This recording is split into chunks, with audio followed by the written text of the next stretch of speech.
मास के अध्याय 12 की कथा के बारे में सुनेंगे और साथ ही कार्तिक माह में सुनी जाने वाली पीपल एवं पतवारी की कथा के बारे में भी सुनेंगे। तो आइए शुरू करते हैं पीपल एवं पतवारी की कथा। एक बुढ़िया थी। उसने अपनी बहू से कहा, तू दूध दही बेच के आ।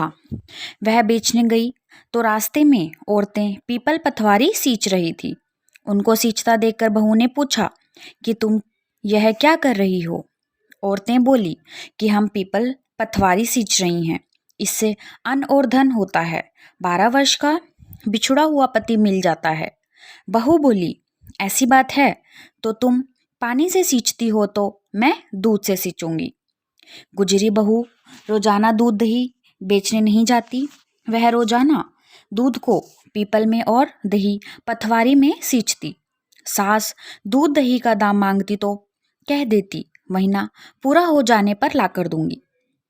कार्तिक का महीना पूरा हो गया। पूर्णिमा के दिन बहू पीपल पतवारी के पास जाकर बैठ गई। पतवारी ने पूछा, तुम मेरे पास क्यों बैठ गई? बहू बोली कि सासू दूध दही का दाम मांगेंगी। पीपल पतवारी बोली कि मेरे पास क्या दाम रखा है, ये भरा डींडा पान पतूरा इसको ले जा। बहू ने वही ले जाकर कोठरी में रख दिया और डर के मारे कपड़ा ओढ़कर सो गई। सासू बोली, पैसे ले आई बहू? बहू बोली, कोठरी में रखे हैं। सासू ने कोठरी खोल के देखी तो देखा हीरा मोती जगमगा रहे हैं। सासू बोली, बहू इतना धन कहाँ से लाई? बहू ने आकर देखा तो सच्ची में ही धन भरा हुआ है। बहू ने सास को सारी बात बता दी।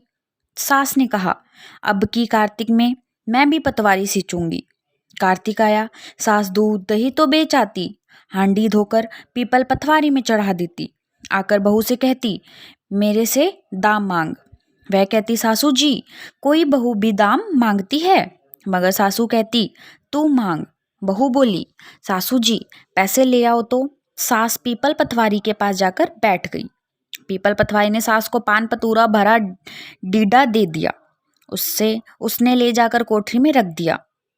बहू ने खोलकर देखा तो उसमें कीड़े मकोड़े बिलबिला रहे हैं। बहू ने कहा, सासू जी ये क्या? सास ने कहा कर देखा और बोलने लगी, पीपल पतवारी बड़ी दोगली पट पीटन है, उसको तो धन दिया, मुझको कीड़ा मकोड़ा दिया। तब सब कोई बोलने लगा कि बहू तो सत की भूखी सींची थी, तुम धन की भूखी। हे पतवारी माता, जैसे बहू को दिया वैसा सबको देना, जैसा सास को दिया वैसा किसी को भी न देना। और अब इसी के साथ एक और कथा हम सुनेंगे जो कार्तिक स्नान की कथा है। एक गांव में गरीब बुढ़िया रहती थी। उसका अपना सगा कोई नहीं था। वो दिन रात कान्हा जी की भक्ति में लीन रहा करती थी और रोज सुबह गंगा स्नान करने जाती थी। उस निर्धन बुढ़िया की भक्ति से भगवान कृष्ण बहुत ज्यादा खुश थे और वो खुद उसकी कुटिया की खिड़की पर एक कटोरे में खिचड़ी रखकर रोज चले जाते थे, जिसे कि वो बुढ़िया नहाकर आने के बाद खा लेती थी। बरसों तक ये सिलसिला चलता रहा, लेकिन उसके पड़ोसन को इस बात की काफी जलन थी। और एक दिन जब बुढ़िया नहाने गई थी और कृष्ण जी उसके घर की खिड़की पर खिचड़ी रखकर गए तो वो दुष्ट पड़ोसन ने वो खिचड़ी का कटोरा घर के पिछवाड़े फेंक दिया। जब गंगा स्नान के बाद बुढ़िया घर लौटी तो उसे वहां कटोरा मिला नहीं।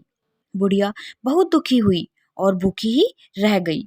पड़ोसन ये सब देखकर बहुत खुश हुई, लेकिन जहां उसने खिचड़ी फेंकी थी वहां पर एक पौधा उग गया और उसमें दो सुंदर फूल खिल गए, जिनकी सुगंध काफी अलग थी। फिर एक बार राजा उधर से गुजरे तो उन्हें वो सुगंध काफी अच्छी लगी। वो दोनों फूल तोड़कर रानी के लिए ले आए, जिसे सूंघते ही रानी गर्भवती हो गई और उन्होंने 9 महीने बाद 2 जुड़वा बच्चों को जन्म दिया। दोनों राजकुमार जब बड़े हुए तो किसी से बात नहीं करते थे, लेकिन अक्सर जंगल में शिकार करने चले जाते थे, जहां उनकी मुलाकात उसी बुढ़िया से होती थी। ये बात जब राजा को पता चली तो वो बहुत हैरान हुए। उन्होंने तुरंत सैनिकों को उसे लाने के लिए भेजा। दरबार में जब वो बूढ़ी महिला पहुंची तो राजा ने पूछा कि मेरे दोनों बेटे किसी से बात नहीं करते हैं, लेकिन आपसे बात करते हैं, क्यों और कैसे? इस पर बुढ़िया ने कहा कि मुझे ये सब तो नहीं पता, लेकिन हाँ, मैं तो अपना खिचड़ी वाला कटोरा खोज रही थी। तब एक दिन ये दोनों मुझे मिले और कहने लगे कि मैं आपका कटोरा हूँ और मैं ही आपकी खिचड़ी हूँ, और तब से ये मुझसे मिलने आने लगे। राजा को यह सब सुनकर काफी हैरानी हुई, लेकिन उसने बुढ़िया को प्रणाम किया और उन्हें राज दरबार में विशेष अतिथि बनाकर हमेशा के लिए रख लिया। ये बात सुन देखकर दोनों राजकुमार काफी प्रसन्न हुए। उन्होंने तुरंत राजा को प्रणाम किया और दोनों ने बोलना प्रारंभ कर दिया। संयोग से ही ये सब कार्तिक माह में हुआ था। तब से ही कार्तिक मास में पवित्र नदियों में स्नान करने और घरों में इस दिन खिचड़ी बनाने का रिवाज बन गया। और इसी के साथ आप लोगों को हमारी ये कथा कैसी लगी, आप लोग हमें जरूर बताइएगा।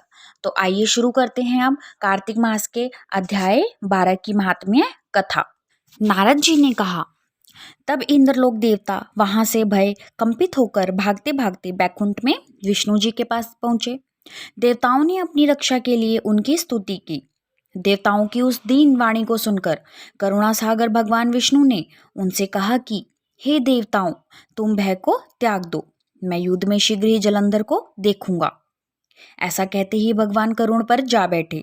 तब समुद्र तनया लक्ष्मी जी ने कहा, हे नाथ, यदि मैं सर्वदा आपकी प्रिया और भक्ता हूं तो मेरा भाई आप द्वारा युद्ध में नहीं मारा जाना चाहिए।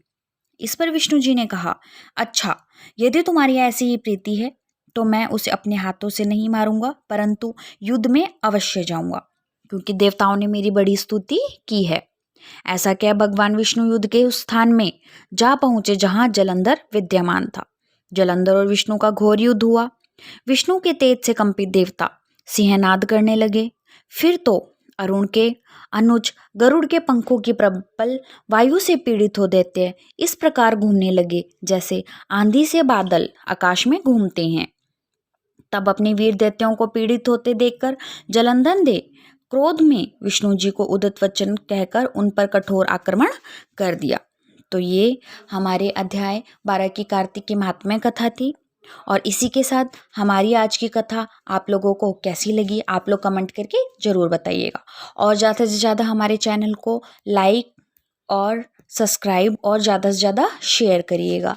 धन्यवाद। राधे राधे। जय श्री कृष्णा।